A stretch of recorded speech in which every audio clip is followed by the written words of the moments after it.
ಬುಡಾ ಅಲ್ಲಿಯ ಲೋಕಲೈಟ್ಸ್ಗಳಿಗೆ ಎಲ್ಲರಿಗೂ ಗೊತ್ತಿತ್ತು ಇಲ್ಲಿ ಅಕ್ರಮ ಬ್ರಹ್ಮಾಂಡ ಭ್ರಷ್ಟಾಚಾರ ಆಗಿದೆ ಅಂತೇಳಿ.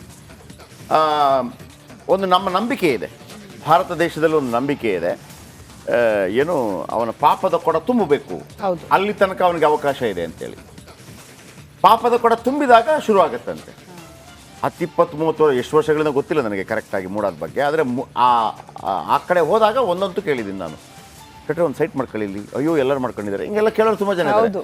ಎಷ್ಟು ಮಾರ ಅಂತ ಕೇಳಿದಾಗ ಅದು ಹಿಂಗೆ, ಅದು ಅಲ್ಲಿದೆ ಇಲ್ಲಿದೆ ಅಂತ ಎಲ್ಲರೂ ಹೇಳೋರು. ಆಮೇಲೆ ಅದರ ಕತೆ ಕೇಳಿದಾಗ ಒಂದು ಟೀ ಕುಡಿದಾಗಲ್ಲ, ಸರ್ ಅವನಿಗೇನು ಇರಲಿಲ್ಲ ಸರ್, ಹಿಂಗಂತೆ ಸರ್, ಇಷ್ಟು ಕೋಟಿ ಮಾಡಿದ್ದಂತೆ, ಅವನು ಅಷ್ಟು ಕೋಟಿ ಮಾಡಿದ್ದಂತೆ. ನೋಡಿ ಇವನೇ ದಿನೇಶ್ ಕುಮಾರ್ ಮುಡಾ ಮಾಜಿ ಆಯುಕ್ತ, ಮೊನ್ನೆ ಓಡೋಗಿದ್ದ ಇವ, ಏಕವಚನನೇ. ನಟೇಶ್ ಅವರು ಇದ್ಯಾರು ಮತ್ತೆ ಅವತ್ತು ಇವತ್ತು ಇವರು ಓಡೋಗಿದ್ರು, ಅದು ಬೇರೆ. ನಟೇಶು ಡ್ಯಾನ್ಸ್ ಮಾಡ್ತಾ ಇದ್ದೀನಿ ಅಂತ ಕೇಳಿದ್ದು. ಕರೆಕ್ಟ್, ಹೌದು. ಈಗ ನಾವು ನೆಕ್ಸ್ಟ್ ಅವ್ರು ಬಂದಾಗ ಕೇಳ್ತೀವಿ ಡ್ಯಾನ್ಸ್ ಎಲ್ಲ, ಆಮೇಲೆ ಇದು ತಪ್ಪುಗಳಾಗಿ ನೀವು ಒಳಗೋದ ನಂತರ ಅಲ್ಲಿ ಒಳಗಿದ್ದಾಗ ಕೇಳ್ತೀವಿ, ಅಣ್ಣ ಏನಣ್ಣ ಡ್ಯಾನ್ಸ್ ಮಾಡ್ತಾ ಇದೆಯಾ ಒಳಗೆ, ಯಾಕೆ ಬಂದೆ, ಡ್ಯಾನ್ಸ್ ಪ್ರಾಕ್ಟೀಸಾ ಅಂತ ನಾವು ಕೇಳ್ತೀವಿ. ಈ ದಿನೇಶ್ ಕುಮಾರ್ ಇದಾರಲ್ಲ, ಇವರು ಇಡಿ ಬಂದಾಗಲೂ ಇವ್ರು ಓಡೋಗಿದ್ರು. ನೋಡಿ, ಕುಂಬಳಕಾಯಿ ಕಳ್ಳ ಅಂತ ಹೇಳಿದ್ರೆ ಹೆಗಲು ಮುಟ್ಟಿ ಯಾಕೆ ನೋಡ್ಕೋತೀರಿ ಅಂತ ನಾವು ಒಂದು ಗಾದೆ ಹೇಳ್ತೀವಲ್ಲ, ಅದಕ್ಕೇನೆ ದಿನೇಶ್ ಕುಮಾರ್ ಯಾಕೆ ಓಡೋದ್ರು ಅಂತ ಇತ್ತು ಎಲ್ಲರೂ ಕೂಡ. ಯಾಕೆ ಓಡೋದ್ರು ಪಾಪ CMಗೂ ಅದಕ್ಕೂ ಸಂಬಂಧನೇ ಇಲ್ಲ ಆ ವಿಚಾರದಲ್ಲಿ. ಈ ಮನುಷ್ಯ ಏನು ಮಾಡಿದ್ದಾರೆ, ದೊಡ್ಡವರು ಸಿಕ್ಕಿದ್ರು ಅಂತ ಅವರ ಆರೋಪ ಆಯ್ತು, ನನಗೆ ಗೊತ್ತಿಲ್ಲ, ಐಮ್ ಸೇಯಿಂಗ್. ಬಟ್ ನೀವು ಓಡೋಗ್ಬಾರ್ದಾಗಿತ್ತು. ಈಗ ನೀವು ಒಬ್ರು, ಈಗ ಶ್ರುತಿ ನೀವು ಅವ್ರಿಗೆ ಏನೋ ಹಿಂಗೆ ಅಂದ್ರಂತೆ ಅಂತ ಯಾರೋ ಒಬ್ರು ಹೇಳ್ತಾರೆ, ಸಾಧಾರಣವಾಗಿರುತ್ತೆ, ನೀವು ಅವ್ರನ್ನ ಹಿಂಗೆ ಅಂದ್ರಂತೆ, ಅವ್ರು ಫುಲ್ ಗರಂ ಆಗಿದ್ದಾರೆ ಅಂತ.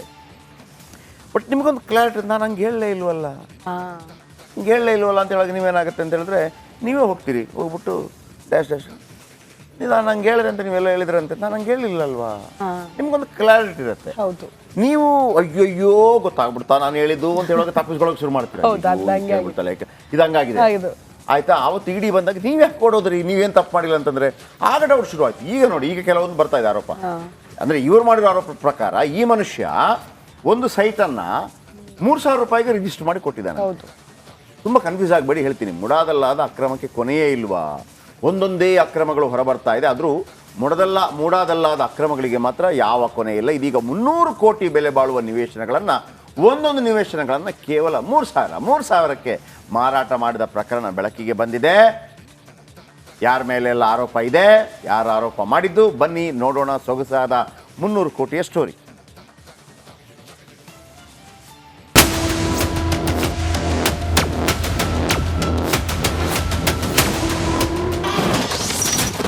ಮೂಡದಲ್ಲಿ ಮತ್ತೊಂದು ಕರ್ಮಕಾಂಡ ಬಯಲು. 300 ಕೋಟಿ ರೂಪಾಯಿ ಆಸ್ತಿ 3,000ಕ್ಕೆ ಮಾರಾಟ. ಮೂಡ ಪ್ರಾಧಿಕಾರದಲ್ಲಿ ಬಗೆದಷ್ಟು ಬ್ರಹ್ಮಾಂಡ ಭ್ರಷ್ಟಾಚಾರ ಪ್ರಕರಣಗಳು ಬಯಲಿಗೆ ಬರ್ತಿವೆ. ಇದೀಗ ಮತ್ತೊಂದು ಪ್ರಕರಣ ಬಯಲಿಗೆ ಬಂದಿದ್ದು, 300 ಕೋಟಿ ಬೆಲೆ ಬಾಳುವ ಸೈಟ್ ಕೇವಲ 3,000ಕ್ಕೆ ಅಕ್ರಮವಾಗಿ ಮಾರಾಟ ಮಾಡಲಾಗಿರುವ ಅಕ್ರಮ ಪತ್ತೆಯಾಗಿದೆ. ಮೈಸೂರು ನಗರಾಭಿವೃದ್ಧಿ ಪ್ರಾಧಿಕಾರದ ಕರ್ಮಕಾಂಡ ಒಂದೆರಡಲ್ಲ. ರಿಯಲ್ ಎಸ್ಟೇಟ್ ಉದ್ಯಮಿ ಎನ್ ಮಂಜುನಾಥ್ ಎಂಬುವವರ ಜೊತೆ ಸೇರಿ ಮೂಡ ಅಧಿಕಾರಿಗಳು ಒಬ್ಬನೇ ವ್ಯಕ್ತಿಗೆ 300 ಕೋಟಿ ಆಸ್ತಿಯನ್ನ ಕೇವಲ 3,000ಕ್ಕೆ ಮಾರಾಟ ಮಾಡಿದ್ರಾ ಎಂಬ ಅನುಮಾನ ವ್ಯಕ್ತವಾಗಿದ್ದು, ಇದೀಗ ದಾಖಲೆ ಸಮೇತ ಮೈಸೂರು ನಗರಾಭಿವೃದ್ಧಿ ಪ್ರಾಧಿಕಾರದ ಆಯುಕ್ತ GT ದಿನೇಶ್ ಕುಮಾರ್, ವಿಶೇಷ ತಹಸೀಲ್ದಾರ್ ಶಿವಕುಮಾರ್, ಹೆಚ್ಚುವರಿ ಜಿಲ್ಲಾ ನೋಂದಣಾಧಿಕಾರಿ ಶ್ರೀಮತಿ ಕಾವ್ಯ, ರಿಯಲ್ ಎಸ್ಟೇಟ್ ಉದ್ಯಮಿ ಎನ್ ಮಂಜುನಾಥ್ ವಿರುದ್ಧ ಸಾಮಾಜಿಕ ಕಾರ್ಯಕರ್ತ ಕೃಷ್ಣ ಎಂಬುವವರಿಂದ ಲೋಕಾಯುಕ್ತಕ್ಕೆ ದೂರು ನೀಡಲಾಗಿದೆ. ರಿಯಲ್ ಎಸ್ಟೇಟ್ ಉದ್ಯಮಿ ಎನ್ ಮಂಜುನಾಥ್ ಎಂಬುವವರಿಗೆ ಮೈಸೂರು ನಗರಾಭಿವೃದ್ಧಿ ಪ್ರಾಧಿಕಾರದ ಆಯುಕ್ತ GT ದಿನೇಶ್ ಕುಮಾರ್ ದಿನಾಂಕ 5-4-2023, 6-4-2023, 18-4-2023 ಹಾಗೂ 19-4-2023ರಂದು ಸುಮಾರು 35ಕ್ಕೂ ಹೆಚ್ಚು ನಿವೇಶನಗಳನ್ನು ಕ್ರಮ ಮಾಡಿ ಕೊಟ್ಟಿದ್ದಾರೆ. ಇದಕ್ಕೆ ವಿಶೇಷ ತಹಸೀಲ್ದಾರ್ ಶಿವಕುಮಾರ್ ಹಾಗೂ ಹೆಚ್ಚುವರಿ ಜಿಲ್ಲಾ ನೋಂದಣಾಧಿಕಾರಿ ಕಾವ್ಯ ಶಾಮೀಲು ಆಗಿರುವ ಆರೋಪ ಇದೆ. ಮೂಲ ಮಾಲೀಕರ ಹೆಸರು ಕೈಬಿಟ್ಟು GPI ಪ್ರತಿನಿಧಿಗೆ ನೇರವಾಗಿ ವಿಜಯನಗರ ಬಡಾವಣೆಯ 3 ಮತ್ತು 4ನೇ ಹಂತದಲ್ಲಿನ 60-40 ಅಳತೆಯ ನಿವೇಶನಗಳನ್ನ ಕ್ರಮ ಮಾಡಿಕೊಟ್ಟಿದ್ದಾರೆ. ಮೂಡ ಭ್ರಷ್ಟಾಚಾರ ನೋಡ್ತಾ ಇದ್ದೀವಿ. ಇದು ದಿನೇ ದಿನೇ ಅಸಹ್ಯದ ರೂಪ ತಗೊಳ್ತಾ ಇದೆ ಸರ್. ಇದರಲ್ಲಿ ಬರೀ ನಗರಾಭಿವೃದ್ಧಿ ಇಲಾಖೆಯವ್ರನ್ನ ಮಾತ್ರನೇ ನಾವು ಟಾರ್ಗೆಟ್ ಮಾಡ್ತಾ ಇದ್ದೀವಿ, ಅವ್ರನ್ನ ಮಾತ್ರನೇ ನೋಡ್ತಾ ಇದ್ದೀವಿ. ಇದರಲ್ಲಿ ಸರ್ ನೋಂದಣಿ ಮತ್ತು ಮುದ್ರಾಂಕ ಇಲಾಖೆ, ಸ್ಟ್ಯಾಂಪ್ಸ್ ಅಂಡ್ ರಿಜಿಸ್ಟ್ರೇಷನ್ ಡಿಪಾರ್ಟ್ಮೆಂಟ್ ಇವ್ರುಗಳೂ ಸಹ ಸರ್ ಕೈವಾಡ ಇರೋಂಥದ್ದು. ಇಲ್ಲಿ ಸಬ್ ರಿಜಿಸ್ಟ್ರಾರ್ಗಳು ಸರ್, ಮೂಡ ಕಚೇರಿಯಲ್ಲಿರೋಂಥ ಸಬ್ ರಿಜಿಸ್ಟ್ರಾರ್ಗಳು ಸರ್ ನಮ್ಮ ಸರ್ಕಾರಕ್ಕೆ ಕಡಿಮೆ ಕಡಿಮೆ ಅಂತ ಅಂದ್ರೂ ಸರ್ 300ರಿಂದ 400 ಕೋಟಿ ರೂಪಾಯಿ ನಷ್ಟ ಮಾಡಿದ್ದಾರೆ ಸರ್. ಇದು ಹೆಂಗಪ್ಪ ಅಂತ ಅಂದರೆ ಸರ್ GPA ಹೋಲ್ಡರ್ಗಳಿಗೆಲ್ಲರೂ ಇವರು ಸೈಟ್ಗಳನ್ನ ರಿಜಿಸ್ಟರ್ ಮಾಡ್ಕೊಡ್ತಿರೋದು ಸರ್. ಕನಿಷ್ಠ 1 ಕೋಟಿಯಿಂದ 1.5 ಕೋಟಿ ಬೆಲೆ ಬಾಳುವ ನಿವೇಶನಗಳನ್ನ ಕೇವಲ 3,000 ರೂಪಾಯಿಗೆ ಮಾರಾಟ ಮಾಡಲಾಗಿದೆ. ಈ ಬಗ್ಗೆ ಲೋಕಾಯುಕ್ತ ದೂರು ನೀಡಿದ್ರೂ ಕ್ರಮ ಆಗಿಲ್ಲ ಎಂದು ದೂರುದಾರ ಕೃಷ್ಣ ಮತ್ತು ವಕೀಲ ರವಿಕುಮಾರ್ ಆರೋಪ ಮಾಡ್ತಿದ್ದಾರೆ. ವಿನೋದ್, ರಿಪಬ್ಲಿಕ್ ಕನ್ನಡ, ಮೈಸೂರು. ನೋಡಿ, ಕೆಲವು ಗ್ರಾಫಿಕ್ಸ್ ಪಾಯಿಂಟ್ಸ್ಗಳು ಕೂಡ ಇದೆ. ಆಮೇಲೆ ಒಂದು, ಈಗ ರವಿಕುಮಾರ್ ಅನ್ನೋರು ದೂರುದಾರರು ಮಾಡಿದ್ದಾರೆ. ನಾನು ಎರಡನ್ನೂ ಕೇಳ್ತೀನಿ. ಕೆಲವೊಮ್ಮೆ ಏನಾಗುತ್ತೆ ಗೊತ್ತಾ ಶ್ರುತಿ, ಒಳ್ಳೆ ಮೈಲೇಜ್ ಸಿಗತ್ತೆ ಅಂತೇಳಿ ಏನೆಲ್ಲ ಇಟ್ಕೊಂಡು ಬರ್ತಾರೆ. ಒಂದು ವೇಳೆ ತಪ್ಪು ದೂರ ಆಗಿದ್ರೆ ತಪ್ಪು ಮಾಹಿತಿ ಕೊಟ್ಟು ಕೆಲವರಿಗೆ ಒಂದು ಅಭ್ಯಾಸ ಇರುತ್ತೆ. ಈ ರಾಜಕೀಯ ಟೈಮಲ್ಲಿ ಏನಾಗುತ್ತೆ ಅಂತಂದರೆ,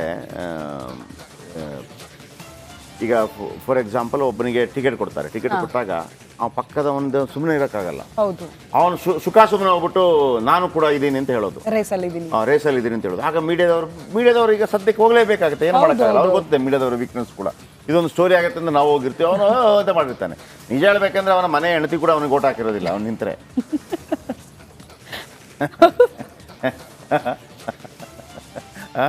ಇತ್ತೀಚೆಗೆ ಮುಂಬೈನಲ್ಲಿ ಒಬ್ಬ ಎಲೆಕ್ಷನ್ ಅವನಿಗೆ ಎಷ್ಟಪ್ಪ 56 ಲಕ್ಷ ಫಾಲೋವರ್ಸ್ ಇದ್ದಾರೆ.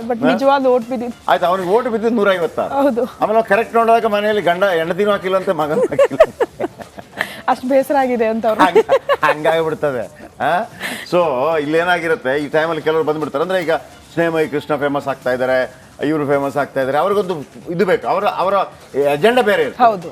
ಅಂಥವ್ರು ಬೇರೆ ತುಂಬಾ ಜನ ಇದ್ದಾರೆ. ಏನೋ ಒಂದು ಇಟ್ಕೊಂಡ್ ಬಂದು ಆರೋಪ ಮಾಡ್ಬಿಡೋದು. ನೋಡಿ, ನಾನೊಂದು ದೂರು ಕೊಡ್ತಾ ಇದ್ದೀನಿ, ನೀವು ತನಿಖೆ ಮಾಡಿ. ಹೌದು, ತನಿಖೆ ಇವ್ರಿಗೆ ಮಾಡ್ಲಿಕ್ಕೆ ಬೇರೆ ಕೆಲಸ ಇಲ್ಲ. ಈ ರಾಜಕಾರಣಿಗಳು ಗೊತ್ತಲ್ಲ, ನಾನು ಆರೋಪ ಮಾಡ್ತಾ ಇದ್ದೀನಿ, ಇದರಲ್ಲಿ ಬ್ರಹ್ಮಾಂಡ ಭ್ರಷ್ಟಾಚಾರವಾಗಿದೆ, ಇದು ಅಂತಾರಾಷ್ಟ್ರೀಯ ಮಟ್ಟದ ಪಿತೂರಿ ಇದೆ, ತನಿಖೆ ಮಾಡಲಿ. ಹೌದು, ತನಿಖೆ ನಿಮಗೆ ಪುಕ್ಷಟಲ್ಲಿ ಕೂತಿದ್ದಾನೆ, ತನಿಖೆ ಮಾಡೋಣ ಬಂದು. ಕೇಳಿಲ್ವ ನೀವು? ಯಾವ್ದಾದ್ರು ಒಂದು ಇಲಿ ಸತ್ತಿರುತ್ತೆ ಬಂತಾರೆ ರಾಜಕಾರಣಿಗಳೆಲ್ಲ.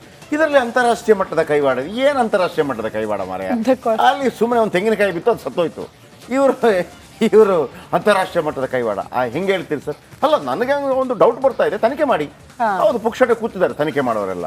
ಹಂಗಾಗಿದೆ. ಸೊ ಹಂಗಾಗಿದ್ರೆ ಇಂಥವರ ವಿರುದ್ಧ ನಿರ್ದಾಕ್ಷಿಣ್ಯ ಕ್ರಮ ಕೈಗೊಳ್ಬೇಕು. ಯಾವುದು? ಸುಮ್ಮನೆ ಆರೋಪ ಮಾಡಿದ್ರೆ ಕೋರ್ಟ್ ಬಗ್ಗೆ ಕೆಲವರು ಬಂದಾಗ ಕೋರ್ಟು ಏನ್ ಮಾಡ್ತಾ ಗೊತ್ತಾ, ಒಮ್ಮೊಮ್ಮೆ ನಿನಗೆ ಬೇರೆ ಕೆಲಸ ಇಲ್ವಾ ಅಂತ ಅಂದ್ಬಿಟ್ಟು ಹಾಕಿರಿ 6 ತಿಂಗಳ ಒಳಗಡೆ ಅಂತ ಹಾಕಿದ್ದಿದೆ. ಹಾಕಿ ಅವ್ರನ್ನ ಒಂದು 4 ತಿಂಗಳ ಒಳಗಡೆ ಅಂತಂದು ಇವ್ರಿಗಿದೇ ಕೆಲಸ. ಅಂದ್ರೆ ಪ್ರಚಾರಕ್ಕೆ ಬರೋದು, ಯಾರು ಬೇದ್ರೆ ಇದು ಮಾಡೋದು. ನಾನು ರವಿಕುಮಾರ್ ಹತ್ರ ಈಗ ದೂರದಾರ ಪರ ವಕೀಲವರು ಹಾಕಿದ್ದಾರೆ ಅಂತ ಹಾಕಲಿ, ಗುಡ್. ಅಂದ್ರೆ ನೀವು ಇಲ್ಲಿ ತನಕ ಏನ್ ಮಾಡ್ತಾ ಇದ್ರಿ ನನಗೊಂದು ಡೌಟ್ ಬರುತ್ತಲ್ವಾ? ಇಲ್ಲಿ ತನಕ ಏನ್ ಮಾಡ್ತಾ ಇದ್ರಿ ಒಂದು ಡೌಟ್ ಬರುತ್ತೆ. ನಂಬರ್ 2, ಇನ್ನೊಂದು ಹೇಳ್ತೀನಿ. ಇನ್ನೊಂದು ಡೌಟ್ಗಳಿರುತ್ತೆ. ಹೇಗೆ ಅಂತಂದ್ರೆ, ಕೆಲವರು ಮಾಡ್ತಾರೆ ಅದನ್ನ. ಅವರು ಸಮ್ಟೈಮ್ಸ್ ಅದಕ್ಕಾಗಿ ಏನು RTO ಕಾಯ್ದೆಯನ್ನು ಕೂಡ, RTI, ರೈಟ್ ಟು ಇನ್ಫಾರ್ಮೇಶನ್, ಆಯ್ತಾ, ಒಬ್ಬ ಅಧಿಕಾರಿಯ ಲಂಚದ ಹೊಡೆದಿದ್ದಾನೆ ಅಥವಾ ದುಡ್ಡು ಮಾಡಿದ್ದಾನೆ ಅಂತ ಐಡಿಯಾ ಇರುತ್ತೆ. ಇವ್ರು ಹೋಗಿ ಅವನನ್ನು ಪೀಕೋದು. ಕೆಲವರು ಇದ್ದಾರೆ ಅಂಥವ್ರು, ಎಲ್ಲರೂ ನಾನು ಹೇಳ್ತಾ ಇಲ್ಲ, ಕೆಲವರು ಇದ್ದಾರೆ. ನೋಡಿ, ನಿಮ್ಮ ಬಗ್ಗೆ ಹಿಂಗ ಒಂದು ಆರೋಪ ಇದೆ, ಏನು ಮಾಡೋದು ಅವನು ಸ್ವಲ್ಪ ಕೊಟ್ಟರೆ ಮುಗೀತು, ಅಡ್ಜಸ್ಟ್ಮೆಂಟ್ ಮಾಡಿದ್ರೆ ಮುಗೀತು. ಮಾಡಿಲ್ವಾ ಮೀಡಿಯಾಕ್ಕೆ ಬಂದ್ಬಿಡ್ತಾರೆ ನೋಡಿ ಅಂತೇಳಿ. ಸೊ ನಮಗೂ ಅಲ್ಲಿ ಭಾಳ ಕನ್ಫ್ಯೂಷನ್ ಆಗಿರುತ್ತೆ. ಸರಿನೋ ತಪ್ಪೋ ಇಂಥದ್ದು ಆಗಿಬಿಟ್ಟಿರುತ್ತೆ. ಈಗ ಹಿಂದೆ ಒಮ್ಮೆ ಬೇರೆ ಬೇರೆ ವಿಡಿಯೋಗಳನ್ನು ರೆಕಾರ್ಡ್ ಮಾಡೋದು, ಅದೇ ರಾಜಕಾರಣಿಯನ್ನು ಬ್ಲ್ಯಾಕ್ ಮೇಲ್ ಮಾಡೋದು ನಾವು ನೋಡಿದ್ದೀವಿ. ಕರ್ನಾಟಕದಲ್ಲೇ ನಡೆದಿದೆ. ರಾಜಕಾರಣಿಯನ್ನ ಬ್ಲ್ಯಾಕ್ ಮೇಲ್ ಮಾಡೋದು, ದುಡ್ಡು ಕೊಡಿಲ್ಲ ಅಂತಂದ್ರೆ ಮೀಡಿಯಾಕ್ಕೆ ಬಂದ್ಬಿಡೋದು.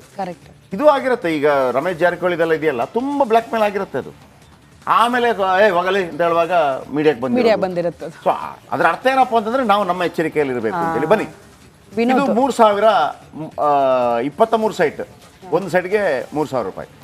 ವಿನೋದ್ ನಮ್ಮೊಂದಿಗೆ ನೇರ ಸಂಪರ್ಕದಲ್ಲಿದ್ದಾರೆ. ವಿನೋದ್, ಒಂದು 10 ಸೈಟ್ ಬೇಕು ನನಗೂ, ಆಮೇಲೆ ಇವ್ರಿಗೊಂದು 10 ಸೈಟ್ ಬೇಕು 3000 ರೂಪಾಯಲ್ಲಿ. ನೀವು ಬೇಕಿದ್ರೆ ಒಂದು ಕಮಿಷನ್ ತಗೊಳ್ಳಿ, 1000 ರೂಪಾಯಿ ಜಾಸ್ತಿ ಕೊಡ್ತೀವಿ ಒಂದು ಸೈಟ್ಗೆ. ಏನ್ರಿ ವಿನೋದ್, ಏನಾಗ್ತಾ ಇದೆ? ಒಂದೊಂದೇ ಬರ್ತಾ ಇದೆಯಲ್ಲ, ಏನು ಕತೆ ಇದು?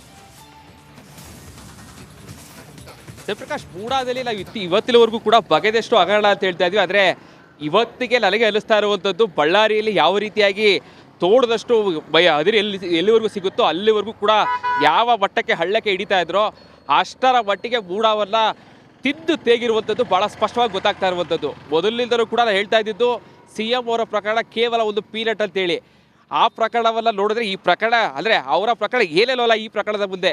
ನಿಜಕ್ಕೂ ಕೂಡ ಏನು ರಿಯಲ್ ಎಸ್ಟೇಟ್ ಉದ್ಯಮಿ ಆಗಿರುವಂತಹ ಮಂಜುನಾಥ್ ಹೇಳಿದ್ದಾರೆ, ಮೈಸೂರಿನಲ್ಲಿ ಸಹ ಸಾಕಷ್ಟು ಲೇಔಟ್ಗಳ ಮಾಡಿದ್ದಾರೆ. ಅವರು ಜೊತೆಗೆ ಈ ಹಿಂದೆ ಇದ್ದ ಏನೋ ಮೂಡ ಆಯುಕ್ತರಾಗಿದ್ದಂತಹ ದಿನೇಶ್ ಹೇಳಿದ್ದಾರೆ. ಇಬ್ಬರು ಕೂಡ ಪಾರ್ಟ್ನರ್ಸ್ ಅಂತೇಳಿ ಈಗ ಒಂದಷ್ಟು ಮಾಹಿತಿಗಳು ಬರ್ತಾ ಇರುವಂಥದ್ದು. ಭಾಳ ಪ್ರಮುಖವಾಗಿ ಮಂಜುನಾಥ್ ಅವರು ಮೈಸೂರಿನಲ್ಲಿ ಭೂಮಿಯೆಲ್ಲ ಕಳೆದುಕೊಂಡು ಅವರ ಪಿತೃಜಿತ ಆಸ್ತಿ ಇರ್ಬೋದು, ಅವರೇ ಉತ್ತಿ ಬೆಳೆದಂತಹ ಆಸ್ತಿಯನ್ನು ಕಳ್ಕೊಂಡಿದ್ರೆ ಅವರಿಗೆ ಈ ರೀತಿಯಾಗಿ ಜಮೀನೆಲ್ಲ ಕೊಡೋದ್ರೆ, ಈ ರೀತಿಯಾಗಿ ನಿವೇಶನ ಕೊಡೋದ್ರಲ್ಲಿ ಯಾವುದೇ ರೀತಿಯಾದ ತಪ್ಪಿಲ್ಲ. ಆದರೆ ಪ್ರೋತ್ಸಾಹದಾಯಕ ಯೋಜನೆ ಅಂತೇಳಿ ಏನು 1 ಎಕರೆ ಭೂಮಿಯೆಲ್ಲ ಕಳೆದುಕೊಂಡ್ರೆ 2 ಸೈಟ್ಗಳ ಕೊಡ್ತಾರೆ. ಒಂದು 60-40 ಸೈಟ್ ಇರ್ಬೋದು, 30-40 ಸೈಟ್ಗಳಿರ್ಬೋದು.